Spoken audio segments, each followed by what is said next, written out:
Mes chers amis dans le Seigneur, que bon Dieu bénisse. Matin, nous comptons encore qui nous rencontrer avec vous. C'est vendredi 26 juin 2026 là. Bon Dieu va nous opportunité pour nous rencontrer matin pour une nouvelle vidéo sur l'enseignement de la parole de Dieu. C'est toujours un cas, c'est toujours une faveur. À chaque fois, nous avons une possibilité ça pour nous approcher devant le Seigneur et pour nous parler de parole.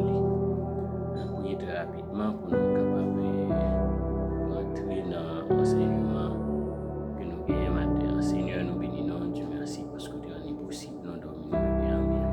Combien de dormir, Seigneur, qui va lever, combien, Seigneur Dieu, qui a souffert, qui a une douleur atroce, qui va te dormir. Et ce n'est pas nous là, mais Seigneur Dieu, un engagement qui permet de réfléchir, passer notre la blanche. Mais nous-mêmes, nous avons une opportunité, nous devons bien protéger la famille, nous protéger ceux qui nous entourent, nous bénissons pour ça. Un moment ça que nous allons passer là, on va assister comme d'habitude. Permet à ce que l'Éternel Dieu soit capable de nous parole. Nous avons Seigneur Dieu qui permet à utiliser nous continuer à faire course la paix de gloire. Comptez sur nous, prions comme ça au nom de Jésus. Amen. Et mes chers amis, matin, un sujet que nous voulons partager avec vous, c'est l'amour du prochain selon la Bible. L'amour du prochain, c'est qui ça que lié un chrétien, un qui a servi bon Dieu, ou c'est mon Dieu, pas capable de monde, pas capable de monde qui n'entourage, pas capable de monde capable penser, pas capable de monde qui a évolué, bon Dieu a béni parce que dans chaque nous gagnons l'heure, nous comptons, bon Dieu met passer avec nous, bon Dieu béni nous, lorsque nous avons monde, bon Dieu a béni nous, et le monde ça a évolué, et c'est content, ça doit faire plaisir le fait que le monde ça a évolué. L'amour du prochain de la Bible, l'amour du prochain, que nous l'amour agapéa, est un commandement fondamental, indissociable de l'amour envers Dieu. C'est un commandement fondamental dans la Bible, un commandement qui est indissociable de l'amour envers Dieu.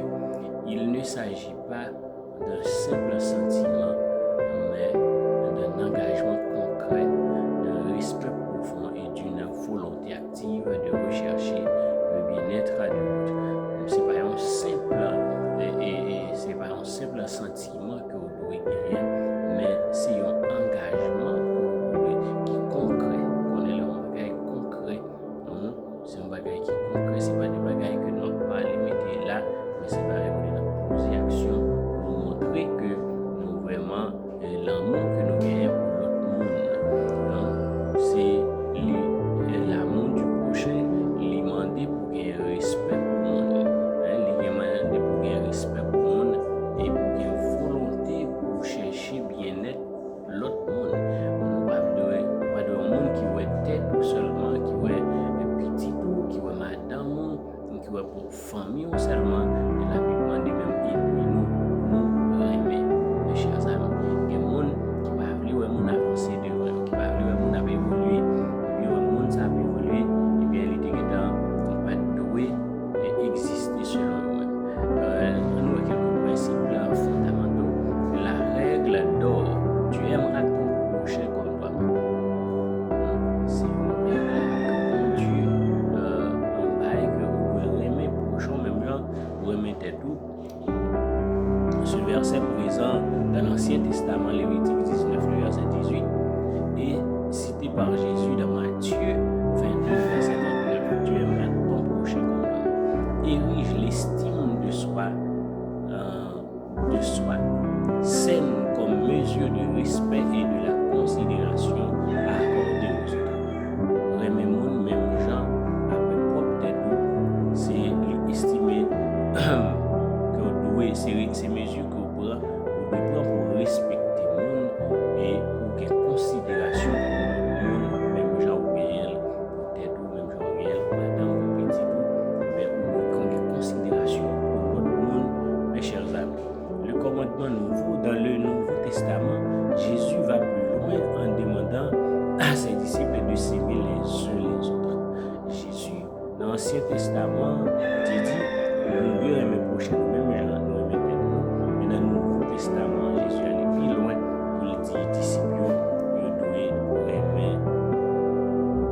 Il allait plus loin pour le dire disciples, ils doivent aimer une l'autre. Dans le Nouveau Testament, Jésus va plus loin en demandant à ses disciples de s'aimer les uns les autres comme lui-même les a aimés. Même genre Jésus aimait nous en tant que petit lit.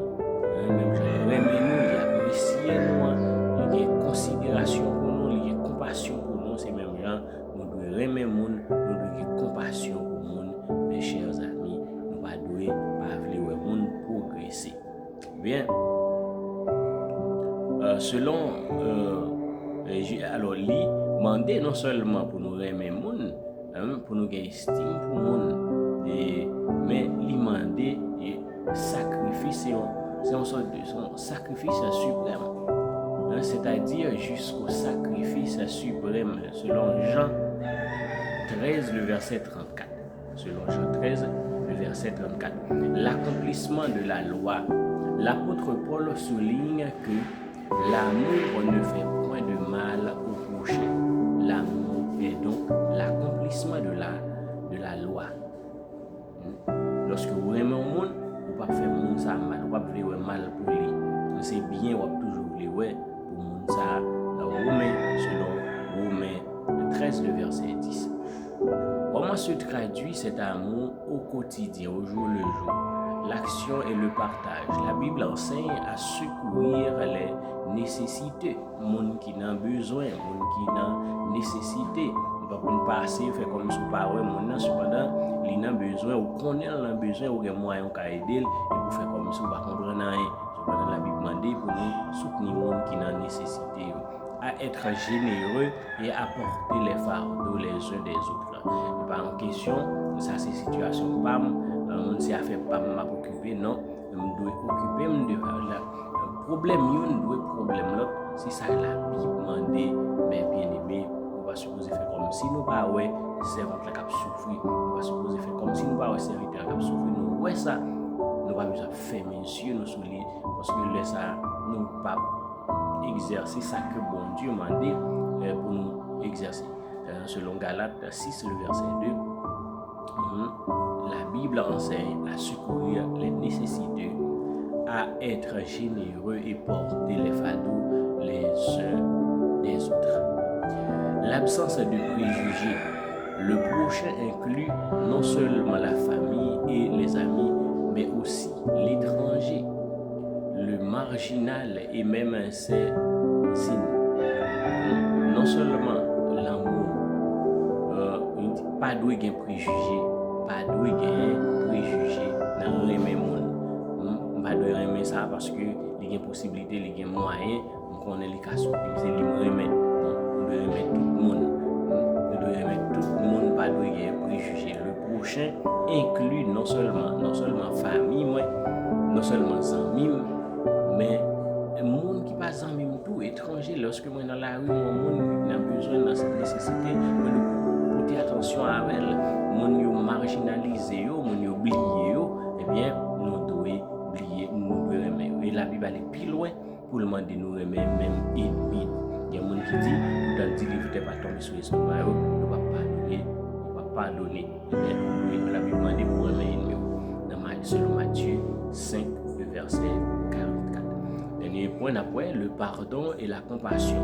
L'amour implique de pardonner les offenses et de faire preuve de patience à l'image du pardon reçu par Dieu, selon Éphésiens 4, le verset 32. La Bible demande pour nous avoir compassion, pour nous pardonner, même Jean bon Dieu, il pardonne nous à l'image de Jésus-Christ. Nous devons pardonner, nous devons faire preuve de patience envers nous lorsque